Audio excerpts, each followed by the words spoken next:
भगवान शांत विग्रह, भगवान भूत भावन।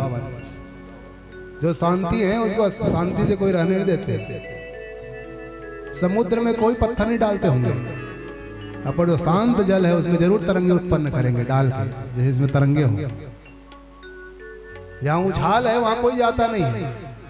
जो शांति से जीवन जीने वाले हैं, शांति से रहने वाले हैं, उसी को लोग परेशान करेंगे। भगवान शंकर शांत हैं, अशांत रहने के कारण लोग परेशान करना चाहते हैं। आप गांव में भी देखेंगे जो सबसे सीधे सरल होंगे उसी को लोग परेशान करते हैं, उन्हीं के पास जाएंगे, उन्हीं की तरह। इसलिए जीवन जीने के लिए फुंकार मारना अत्यंत आवश्यक है। जो फुंकार मारना जानता है वही शांति पूर्वक जी सकता है। अगर शांति से अगर चलोगे मदन लाल जी तो जीने नहीं देंगे लोग। इसलिए जीने के लिए आवश्यक है फुंकार की। एक कथा आती है कि एक गांव में एक सांप था, सांप, और सबको काटने दौड़ता था, और जो काट जाए मर भी जाए, डर के मारे उस रास्ते में कोई जाते नहीं थे। एक महात्मा जी आए, और जैसे महात्मा जी आए कहा उस रास्ते से जाने लगे, गांव वालों ने कहा भाई उस रास्ते में मत जाओ। क्या क्यों? उसमें सांप है। करता क्या है? दौड़ा के काटता है।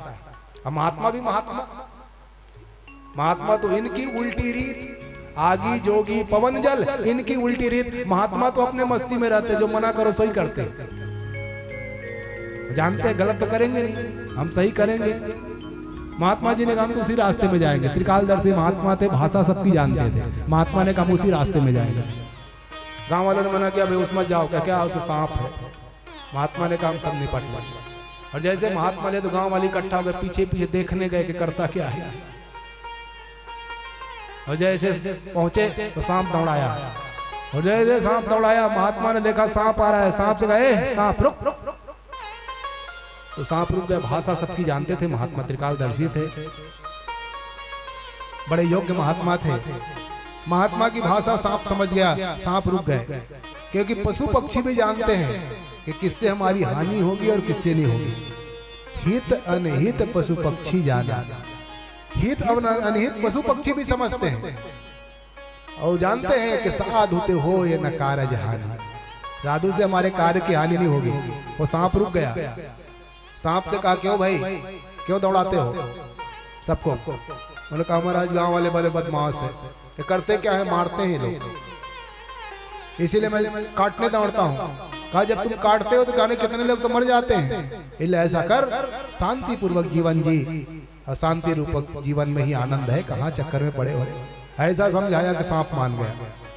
सांप शांति से रहने लगा। महात्मा जी चले गए। महात्मा जी ने कुछ दिन बाद सोचा चलो नया चेला है मिल के आओ, तो फिर आए। आकर के सांप को आवाज लगा रे चेला कहाँ? अब वो चेला बोले कहाँ? आए तो देखा एक पेड़ में लटका है।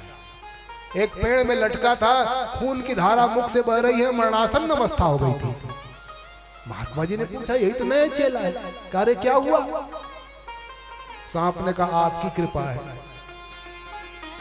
हमारी कृपा? हमने मरने के लिए कहा है?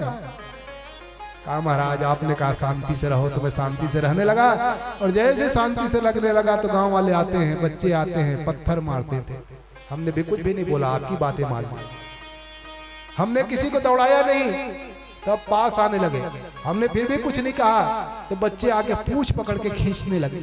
हमने फिर भी कुछ नहीं कहा तो परिणाम यह हुआ कि बच्चे आते हैं, पेड़ में लटका देते हैं और एक एक तरफ पकड़ के झूलते हैं।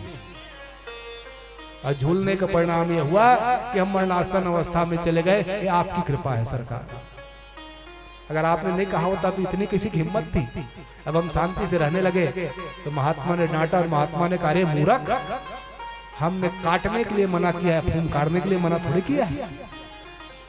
हमने काटने के लिए कहा है कि काटना मत, काटने से मृत्यु हो जाती है, पर जीवन जीने के लिए फुंकारना जरूरी है। अगर फुंकारोगे तभी शांति से रहने देंगे, नहीं तो लोग तुमको काट खाएंगे। इसलिए जीवन जीने के लिए फुंकार अत्यंत आवश्यक है।